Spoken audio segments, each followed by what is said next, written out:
石巻市の石巻焼きそば味平尾形勝重さんです。テーマは大震災のことを後世に語り継ぐ。実は話をするとすぐ涙が出るんですが、いやあんな大きな津波が来ると思わなかったですよ。これが私のうちの山なんですが、山から見たところなんですが、寒かったあの日はすごく。いや実は私のところね、サイレンもなるんじゃない、防災無線も聞こえや何の情報もなかったんですよ。だからね、私の付近海から800ミリぐらいあるんだけど、誰も逃げなかったですよ。みんな殴られました。特に波がぶつかって両方に離れてるので、近くの一帯が牡鹿半島とか、あとは大曲とかあっち回ってあっちから上がるんですよ。で私もドーンと来てから妻と一緒に玄関で来るのかな来ないのかなと思って玄関で誰も逃げないしなって言ったんですよ。でその瞬間にドーンと来たから妻の手を引っ張るところなかったですよ。で私はぐるぐる津波が誰か洗濯機の中に入ったよって言ったけど、本当にひどかったですよ。ガレージは流れてくるわ。やっとね屋根に這い上がって助かったですよ。後ろ振り向いたら足引っ張る人がいるんですよ。あれと思って、おばあさんみんな泳いで流れてるんですよ。いやっとね屋根の上に這い上がって助かったですよ。この高台まで上がるまで2時間かかりましたね。やっと命拾いしたので、絶対こういう話は後世に伝えていかなければならないなと思って頑張っているところなんだけど、本当にね、うちの近くにすぐ高台だから、すぐなんでお前さん早く逃げないのってみんなに言われるんですよ。これ見るたびにね。だけど情報も何も分からないから、誰も津波あそこまで来ると思わなかったよ。だから母ちゃんの手を引っ張らないんで、引っ張るってあれがなくて、幼稚園バスでひっくり返ったところに母ちゃんも一緒に行ったんですよ。幼稚園の子供5人殴られましたよねえ。そしてなんとかこれを私も後世に伝えていかなければならないなと思って、そんでうちを壊し始めたんだけど、これが私のお店なんだけどね、このうちがこのようになったんですよ。そして半分壊してるうちにね、あとやめてくださいって涙が出たからやめてくださいって言ったんですよ。工事する方に。じゃあ小村さん、あとは自分で壊せよということで、自分で壊すからと。ほんで私の目の前の私立病院とか文化センターをみんな壊して何もなくなりましたよ。門同じ小学校残ってるけど、あれを見ると嫌だから早く壊してくださいって言ってるんですよ。いや私手を挙げて残してくださいって言ったんですよ。そしたら維持経費が大変お金かかるって言うんですよ。あの学校が残すなら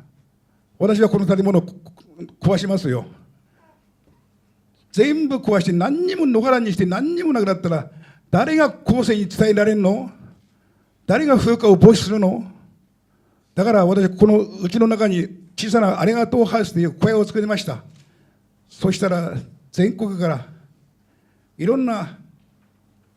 メッセージボードに石巻頑張れというメッセージボードに400枚のメッセージボードができました。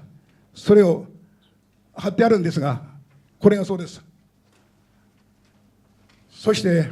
これを今度もし復興記念公園ができるなら、その公園の中に多分メモリアルホールが出るなら、そういう壁に貼ったり内側に貼ったりして、今から何年前にこういうことがあったんだよって、こういう全国からの支援声がかけられたんだよっていうことを絶対後世に伝えていかなければならないと思って、このありがとうハウスに県外または外国の方もたくさん来るんですよ。そして英語でメッセージを書いてくれたり、